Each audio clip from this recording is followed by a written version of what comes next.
So you've got pre-approved for your mortgage, you've just saved enough for your down payment, and you're thinking to yourself, finally, I'm ready to buy my first home in Canada, right? Well, hold on for a second. The truth is, many immigrants, myself included, tend to underestimate the full cost of home ownership and overestimate our paying capacity and long-term stability. In this video, I'll help you figure out whether or not you're truly ready to buy. And we're talking about financially, practically, and emotionally, so that you don't mess up the biggest purchase of your life and lose the hard-earned money that you've worked so hard for. You might have budgeted for home price and the mortgage, but what about the hidden costs of home ownership? We're talking about closing fees and the ongoing property insurance and taxes and maintenance costs. Closing costs like legal fees and inspections can add up really fast. They usually take up about 1.5% to 4% of the home price. So for a $500,000 house, you might be looking at up to $20,000 out of the pocket. Property taxes in Canada ranges from 0.3% to nearly 3% of the home value, depending on the city. For example, in Toronto, it's about 0.7%. So if we're looking at $1 million home, that's about $7,000 a year, or about $580 per month. Whereas insurance depends on a variety of factors, such as the age of the home, the locations, if there is any recent upgrades, the use of the property, and so on. So for the same $1 million home in Toronto, you're looking at potentially about $2,500 per year for the property insurance. So that translates to about $280 per month.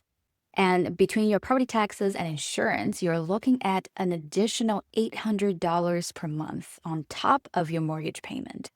Unlike renting, owning a home means that you are responsible for all the upkeep of the house.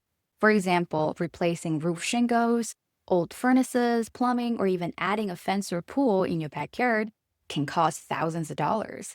And routine stuff like fixing your appliances, buying a lawnmower or snowblower, or getting your chimney cleaned if you do have a wood stove, that adds up really fast as well. And to give you some real life example, for our house, we had our roof shingles replaced a couple years ago, which cost us over $12,000.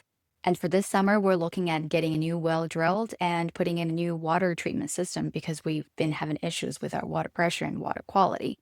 So if you look at all these numbers, all these additional costs, the closing fees, the ongoing insurance and property tax, and the ongoing maintenance fees for your property, these numbers add up really, really quickly. And we're easily looking at tens of thousands of dollars, a long-term financial burden that many aren't ready for.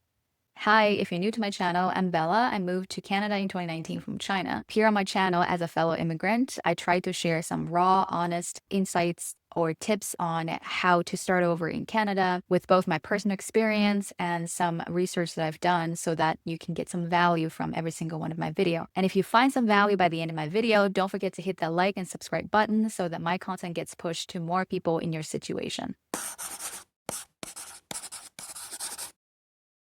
And is not just about what you can pay now. It's about whether or not you can continue paying if life throws you a curveball. To get their dream home, many immigrants stretch themselves way too thin, like putting all of their savings into the down payment or paying over half of their income to just the mortgage. So what happens after that is they're often left house poor, extremely vulnerable to any emergency expenses or a sudden job loss.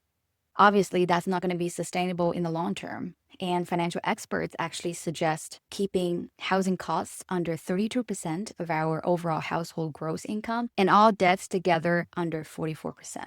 So if your household earns $10,000 before tax, that is annual gross of $120,000, your mortgage, property tax, and insurance together should stay under $3,200 per month. In addition, most first-time home buyers take out 25 to 30-year mortgages. So any kind of decision you're making right now are going to affect you for a really long time. And if your job isn't stable yet, it might be smart to wait. So what should you do instead to avoid this very costly mistake? Well, you can use the CMHC's home buying calculator to estimate your total monthly cost, not just the mortgage.